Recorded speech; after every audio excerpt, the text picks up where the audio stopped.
संक्षिप्त पद्म पुराण भूमिखंड सुव्रत की उत्पत्ति के प्रसंग में सुमना और शिव शर्मा का संवाद, विविध प्रकार के पुत्रों का वर्णन तथा दुर्वासा द्वारा धर्म को शाप। ऋषियों ने कहा, सूत जी, अब हम महात्मा सुव्रत का चरित्र सुनना चाहते हैं। वे महाप्राज्ञ किस गोत्र में उत्पन्न हुए और किसके पुत्र थे? ब्राह्मण सुव्रत की क्या तपस्या थी और किस प्रकार उन्होंने भगवान श्री हरि की आराधना की थी? सूत जी बोले, विप्रगण, मैं सुव्रत के दिव्य एवं पावन चरित्र का वर्णन करता हूँ। यह प्रसंग परम कल्याणकारी तथा भगवान श्री विष्णु की चर्चा से युक्त है। पूर्व कल्प की बात है। नर्मदा के पापनाशक तट पर अमरकंटक तीर्थ के भीतर कौशिक वंश में एक श्रेष्ठ ब्राह्मण उत्पन्न हुए थे। उनका नाम था सोम शर्मा। उनके कोई पुत्र नहीं था, इस कारण वे बहुत दुखी रहा करते थे। उनकी पत्नी का नाम सुमना, वह उत्तम व्रत का आचरण करने वाली थी। एक दिन उसने अपने पति को चिंतित देखकर कहा, नाथ, चिंता छोड़िए, चिंता के समान दूसरा कोई दुख नहीं है, क्योंकि वह शरीर को सुखा डालती है। जो उसे त्याग कर यथोचित बर्ताव करता है, वह अनायास ही आनंद में मस्त रहता है। विप्रवर, मेरे सामने आप अपनी चिंता का कारण बताइए। सोम शर्मा ने कहा, सुव्रते, ना जाने किस पाप से मैं निर्धन और पुत्रहीन हूँ, यही मेरे दुख का कारण है। सुमना बोली, प्राणनाथ, सुनिए, मैं एक ऐसी बात बताती हूँ जो सब संदेहों का नाश करने वाली है। पाप एक वृक्ष के समान है, उसका बीज है लोभ, मोह उसकी जड़ है, असत्य उसका तना और माया उसकी शाखाओं का विस्तार है। दंभ और कुटिलता पत्ते हैं, कुबुद्धि फूल है और अनृत उसकी गंध है। छल, पाखंड, चोरी, ईर्ष्या, क्रूरता, कूटनीति और पापाचार से युक्त प्राणी उस मोहमूलक वृक्ष के पक्षी हैं, जो माया रूपी शाखाओं पर बसेर लेते हैं। अज्ञान उस वृक्ष का फल है और अधर्म को उसका रस बताया गया है। दुर्भाव रूप जल से सींचने पर उसकी वृद्धि होती है। अश्रद्धा उसके फूलने फलने की ऋतु है। जो मनुष्य उस वृक्ष की छाया का आश्रय लेकर संतुष्ट रहता है, उसके पके हुए फलों को प्रतिदिन खाता है और उन फलों के अधर्म रूप रस से पुष्ट होता है, वह ऊपर से कितना ही प्रसन्न क्यों न हो, वास्तव में पतन की ओर ही जाता है। इसलिए पुरुष को चिंता छोड़कर लोभ का भी त्याग कर देना चाहिए। स्त्री, पुत्र और धन की चिंता तो कभी करनी ही नहीं चाहिए। प्रियतम, कितने ही विद्वान भी मूर्खों के मार्ग का अवलंबन करते हैं। दिन रात मोह में डूबे रहकर निरंतर इसकी चिंता में पड़े रहते हैं कि किस प्रकार मुझे अच्छी स्त्री मिले और कैसे मैं बहुत से पुत्र प्राप्त करूं। भ्रमण, आप चिंता और मोह का त्याग करके विवेक का आश्रय लीजिए। कोई पूर्व जन्म में ऋण देने के कारण इस जन्म में अपने संबंधी होते हैं और कोई कोई धरोहर हड़प लेने के कारण भी संबंधी के रूप में जन्म लेते हैं। पत्नी, पिता, माता, भृत्य, स्वजन और बांधव सब लोग अपने अपने ऋणानुबंधन से ही इस पृथ्वी पर उत्पन्न होते हैं। जिसने जिसकी जिस भाव से धरोहर हड़प ली है, वह उसी भाव से उसके यहाँ जन्म लेता है। धरोहर का स्वामी रूपवान और गुणवान पुत्र होकर पृथ्वी पर उत्पन्न होता है और धरोहर के अपहरण का बदला लेने के लिए दारुण दुख देकर चला जाता है। जो किसी का ऋण लेकर मर जाता है, उसके यहाँ दूसरे जन्म में ऋणदाता पुरुष, पुत्र, भाई, पिता, पत्नी और मित्र रूप से उत्पन्न होता है। वह सदा ही अत्यंत दुष्टतापूर्ण बर्ताव करता है। गुणों की ओर तो वह कभी देखता ही नहीं। क्रूर स्वभाव और निष्ठुर आकृति बनाए अपने स्वजनों को सदा कठोर बातें सुनाया करता है। प्रतिदिन मीठी मीठी वस्तुएं स्वयं खाता है। घर में रहते हुए धन का बलपूर्वक उपभोग करता है और रोकने पर कुपित हो जाता है। विप्रवर, अब मैं आपके सामने शत्रु स्वभाव वाले पुत्र का वर्णन करती हूँ। वह बाल्यावस्था से ही सदा शत्रुओं का सा बर्ताव करता है। खेल कूद में भी पिता माता को मार मार कर भागता है और बारंबार हंसा करता है। क्रोधिक स्वभाव को लेकर ही बड़ा होता है और सदा वेर के काम में लगा रहता है। वह प्रतिदिन पिता और माता की निंदा करता है, फिर विवाह संबंध हो जाने पर नाना प्रकार से धन का अपव्यय करता है। घर और खेत आदि सब मेरा ही है, तुम लोग कौन हो मेरा हाथ रोकने वाले, यो कहकर पिता और माता को प्रतिदिन पीटता रहता है। उनकी मृत्यु के पश्चात न वह श्राद्ध करता है और न कभी दान ही देता है। ऐसे बहुतेरे पुत्र इस पृथ्वी पर उत्पन्न होते रहते हैं। अब मैं उस पुत्र का वर्णन करती हूँ जिसके द्वारा प्रिय वस्तु की प्राप्ति होती है। वैसा बालक बचपन से ही माता पिता का प्रिय करता है, वयस्क बड़ा होने पर भी उनके प्रिय साधन में लगा रहता है और सदा अपनी भक्ति से माता पिता को संतुष्ट रखता है। स्नेह से, मीठी वाणी से तथा प्रिय लगने वाली बातचीत से उन्हें प्रसन्न रखने की चेष्टा करता है। माता पिता की मृत्यु के पश्चात संपूर्ण श्राद्ध कर्म और पिंडदान आदि का कार्य करता है तथा उनकी सदगति के लिए तीर्थ यात्रा भी करता है। प्रियतम, अब इस समय आपके सामने उदासीन पुत्र का वर्णन करती हूँ। विप्रवर, उदासीन बालक सदा उदासीन भाव से ही रहता है।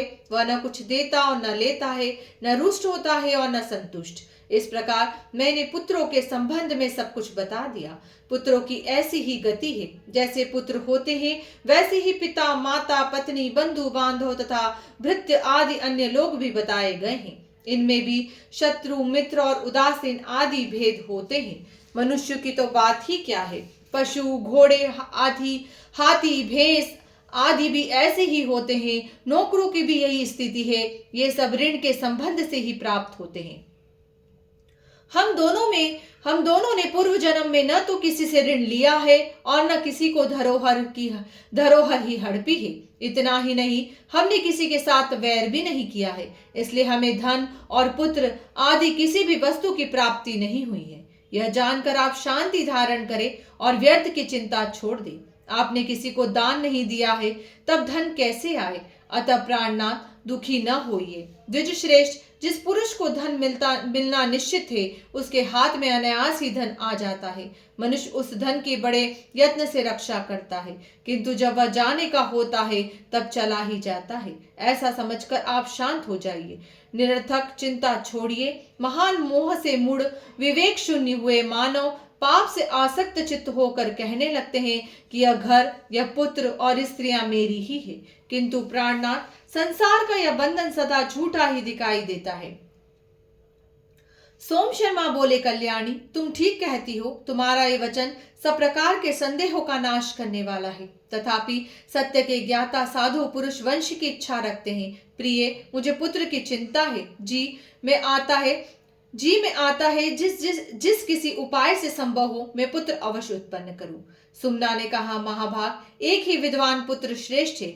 बहुत से गुणहीन पुत्रों को लेकर क्या करना है? एक ही पुत्र कुल का उद्धार करता है, दूसरे तो केवल कष्ट देने वाले होते हैं। पुण्य से ही पुत्र प्राप्त होते हैं, पुण्य से ही अच्छा कुल मिलता है तथा पुण्य से ही उत्तम गर्भ की प्राप्ति होती है। इसलिए आप पुण्य का अनुष्ठान कीजिए। प्राणनाथ, पुण्य कर्म करने वाले मनुष्य ही सुख राशि का उपभोग करते हैं।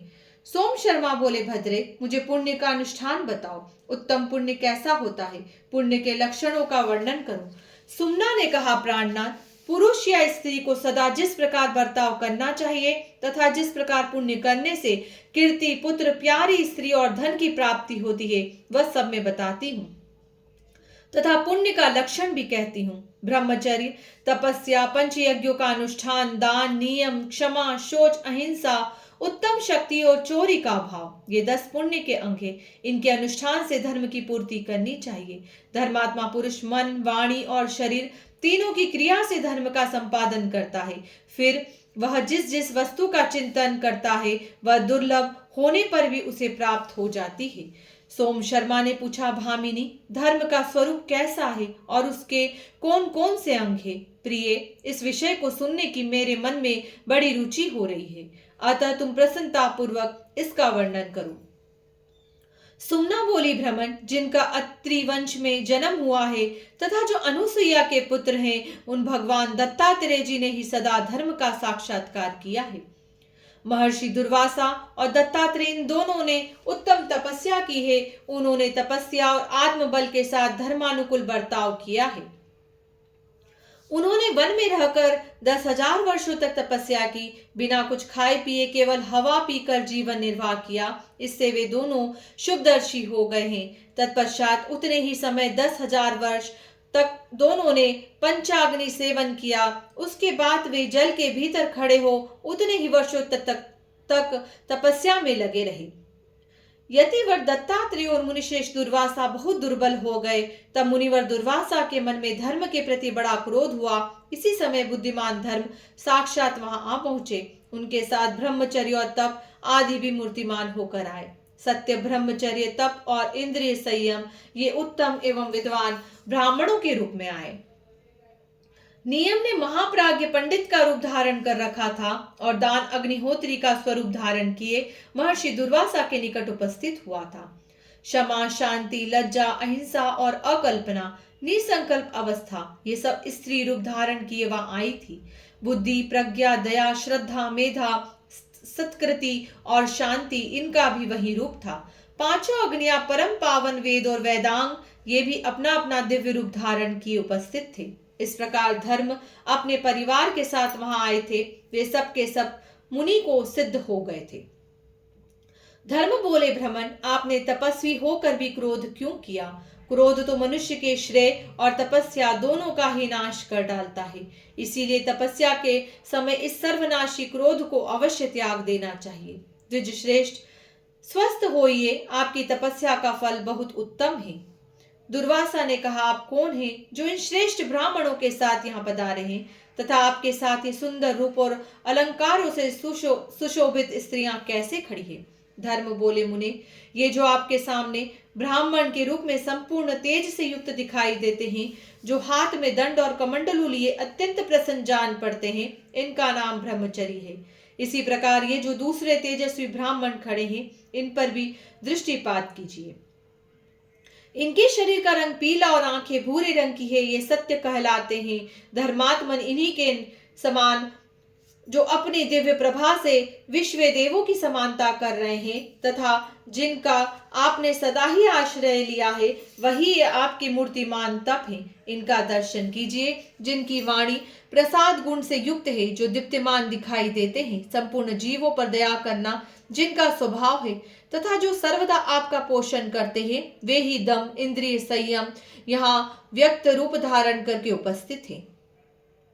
जिनके मस्तक पर जटा है, जिनका स्वभाव कुछ कठोर जान पड़ता है, जिनके शरीर का रंग कुछ पीला है, जो अत्यंत तीव्र और महान सामर्थ्यशाली प्रतीत होते हैं तथा जिन्होंने श्रेष्ठ ब्राह्मण का रूप धारण कर हाथ में तलवार ले रखी है, वे पापों का नाश करने वाले नियम हैं, जो अत्यंत श्वेत और महान दीप्तिमान है, जिनके शरीर का रंग शुद्ध स्फटिक मणि के समान जान पड़ता है, जिनके हाथ में जल से भरा कमंडलू है तथा जिन्होंने दातुन ले रखी है, वे सोच ही यहाँ ब्राह्मण का रूप धारण करके आए हैं। स्त्रियों में यह शुश्रूषा है जो सत्य से विभूषित परम सौभाग्यवती और अत्यंत साध्वी है, जिसका स्वभाव अत्यंत धीर है, जिसके सारे अंगों से प्रसन्नता टपक रही है, जिसका रंग गोरा और मुख पर हास्य की छटा छा रही है। वह कमल लोचना सरस्वती है।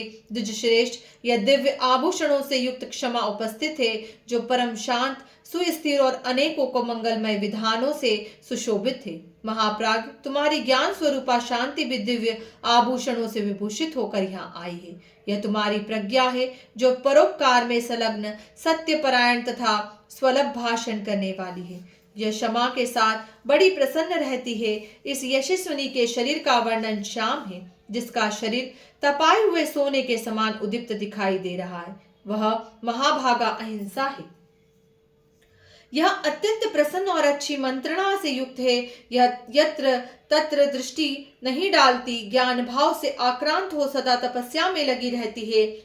ज्ञान भाव से आक्रांत हो सदा तपस्या में लगी रहती है। महाभाग, यह देखिए, आपकी श्रद्धा भी आई है, जो नाना प्रकार की बुद्धि से आक्रांत और अनेकों ज्ञानों से आकुल होने पर भी सुस्थिर है। यह श्रद्धा मनोहर और मंगलमय है, सबका शुभ चिंतन करने वाली, संपूर्ण जगत की माता यशस्विनी तथा गौरवर्णा है।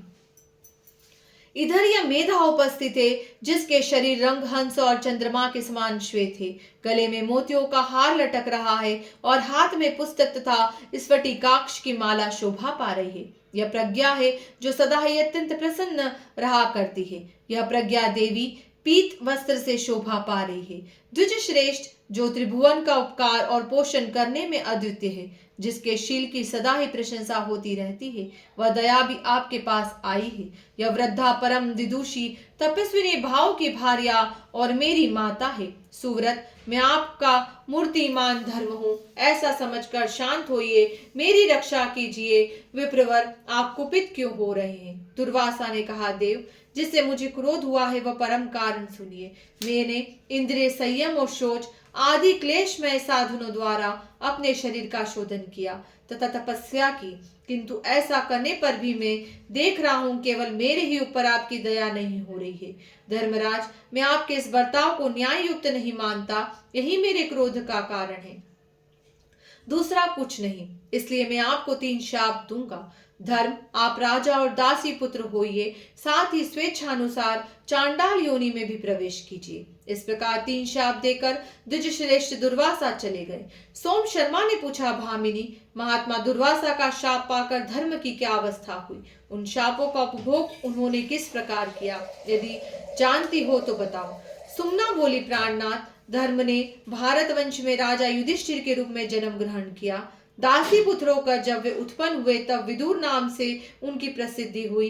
अब तीसरे शाप का उपभोग बतलाती हूँ। जिस समय महर्षि विश्वामित्र ने राजा हरिश्चंद्र को बहुत कष्ट पहुंचाया, उस समय परम बुद्धिमान धर्म चांडाल के स्वरूप को प्राप्त हुए थे।